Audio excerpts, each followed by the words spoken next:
नमः शिवाय। हर हर महादेव शंभू।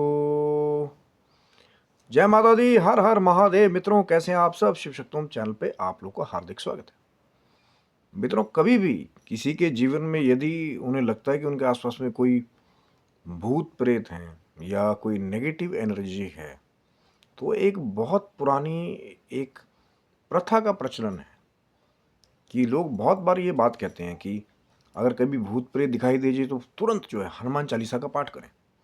और एक बहुत पुरानी बात मशहूर है कि भूत पिशाच निकट नहीं आवे, महावीर जब नाम सुनावे। लेकिन ये जो कहीं ना कहीं पुरानी प्रथा है, ये पुरानी जो एक कहावत है, कहीं ना कहीं जो श्री हनुमान चालीसा से आई हुई है, जिसका सदियों से कहीं ना कहीं प्रयोग जो है भक्त करते आए हैं। और एक पॉजिटिविटी कहीं ना कहीं, या एक कहते हैं ना कि नेगेटिविटी से लड़ने की शक्ति, जैसे ये कहते हैं ना कि भूत पिशाच निकट नहीं आवे, महावीर जब नाम सुनावे, हनुमान चालीसा का बहुत ही सुंदर एक प्रारूप है। लेकिन बहुत सारे ऐसे हमारे भक्त हैं अधिकांशत जो शायद फटाफट हनुमान चालीसा का नित्य पाठ जरूर करते होंगे, लेकिन हनुमान चालीसा की रचना कैसे हुई या किसने की, ये अधिकांशत सभी नहीं जानते होंगे। बहुत से जानते होंगे, मैं इसमें कोई दो राय नहीं है। लेकिन जो ये नहीं जानते कहीं ना कहीं कि हनुमान चालीसा की रचना ही क्यों की गई, या हनुमान चालीसा की रचना किसने की, तो कहीं ना कहीं वीडियो को पूरा अंत तक देखिएगा। क्योंकि ये जो हनुमान चालीसा का वो जो सुंदर प्रारूप है, कैसे इसका प्राकट्य हुआ, आज कहीं ना कहीं आपके समक्ष उसको उपस्थित करने का हम लोग प्रयास कर रहे हैं। ये कहते हैं कि 16वीं शताब्दी में श्री गोस्वामी तुलसीदास जी, जो कहीं ना कहीं अनन्य, जिनको आगे चल के ख्याति प्राप्त हुई कहीं ना कहीं, जिन्होंने श्री रामचरितमानस की रचना भगवान शिव की माँ जगदम्बा की कृपा से जो है सबके आगे प्रस्तुत की। लेकिन कहते हैं कि एक बार अकबर के समय में, कहते हैं कि अकबर ने गोस्वामी तुलसीदास जी को अपने दरबार में बुलवाया, और तुलसीदास जी संत स्वभाव वैसे ही दरबार में गए। तो अकबर ने तुलसीदास जी के आगे ये मंशा रखी कि आप श्री रामचंद्र जी के मुझे दर्शन करवाइए। तो बाबा तुलसी ने एक बहुत ही सुंदर उत्तर वहाँ पे दिया था, जो आज भी बहुत सारे अधिकांशत जो साधना करने वाले हैं या नए जो कहीं ना कहीं जनरेशन के हैं, कि जब तक आपके मन में भाव नहीं होगा, भक्ति नहीं होगी, आपको चमत्कारों के दर्शन नहीं होंगे। आपको वो जो कुछ सुप्रीम पावर हैं उनके दर्शन जो है इतनी जल्दी नहीं होंगे। तो बाबा तुलसी ने भी अकबर से यही कहा था कि भगवान श्री रामचंद्र जी जो हैं वो सिर्फ अपने भक्तों को दर्शन देते हैं, और आपको जो है कहीं ना कहीं इतने सुलभ उनके दर्शन प्राप्त नहीं होंगे। तो जब इतनी बात बाबा तुलसी ने कही कि सिर्फ भक्तों को ही श्री रामचंद्र जी के दर्शन होते हैं, तो कहते हैं कि अकबर ने गोस्वामी तुलसीदास जी को जो है, जैसी जानकारी प्राप्त हुई है, कारागार में जो है डलवा दिया था। और कहीं ना कहीं फतेहपुर सिकरी का क्षेत्र जो है उसके बारे में वर्णन आता है वहाँ पे। तो फिर जब बाबा तुलसी को जेल में डलवा दिया गया, तो कहते हैं कि वहाँ कारागार में बैठ करके, क्योंकि कलयुग की जितनी भी प्रताड़नाएं हैं, हनुमान जी का कलयुग में साक्षात वास है। कभी भी आप कलयुग में अगर मुश्किल में आ जाएं, तो पहले वही चीज़ कही ना कि कभी भी मुश्किल में आ जाए तो हनुमान चालीसा का पाठ इसीलिए कहा जाता है, क्योंकि एक शक्तिवान कृति है कहीं ना कहीं। तो कहते हैं कि फिर भगवान शिव की माँ जगदम्बा की प्रेरणा से गोस्वामी तुलसीदास जी ने उस कारागर की पीड़ा को दूर करने के लिए हनुमान जी का ध्यान करते हुए, कहते हैं कि वहाँ पे फिर श्री हनुमान चालीसा की रचना की थी।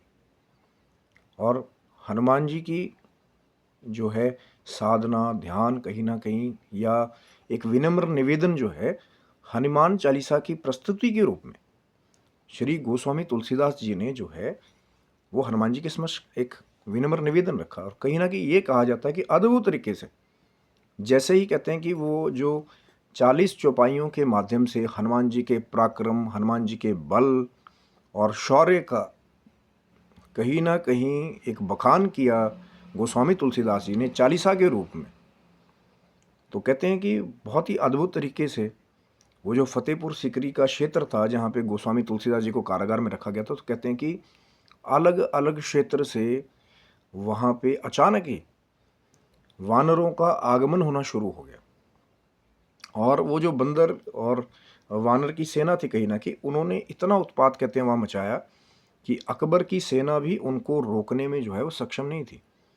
इतना उत्पात कहते हैं कि उस वानर सेना ने वहाँ पे मचा दिया।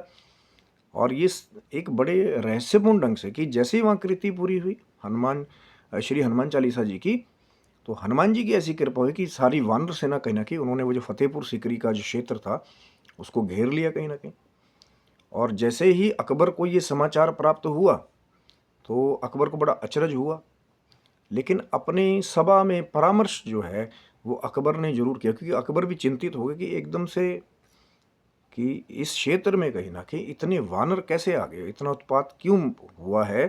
कहीं ना कहीं जब परामर्श किया गया, क्योंकि अकबर के सभा में कहते हैं कि सभी चाहे बड़े बड़े विद्वान जो नवरत्न थे कहीं ना कहीं, उसमें बड़े बड़े ज्ञानी लोग भी थे कहीं ना कहीं, तो जब परामर्श हुआ तो उन्होंने एक ही अकबर को रास्ता बताया कि कहीं ना कहीं आपने श्री गोस्वामी तुलसीदास जी को जो है मुक्त कहीं ना कहीं आपको करना पड़ेगा, तभी जाकर के कहीं ना कहीं उत्पात रुकेगा, नहीं तो हो सकता है कि आगे चल के सारे क्षेत्र में और हाहाकार मच जाए। तो कहते हैं कि फिर बाइज्जत कहते हैं कि अकबर ने श्री गोस्वामी तुलसीदास जी को कारागार से रिहा किया था। और ये भी कहा गया कि अद्भुत तरीके से जैसे ही गोस्वामी तुलसीदास जी को अकबर के हुक्म के द्वारा रिहा किया गया वहाँ पे, तो कहते हैं कि बहुत ही चमत्कारिक ढंग से वो जो सारी वानर सेना कहीं ना कहीं से आई हुई थी वो अपने आप ही कहीं ना कहीं सब के सब वापस चले गए। कहाँ गए, कहाँ से आए,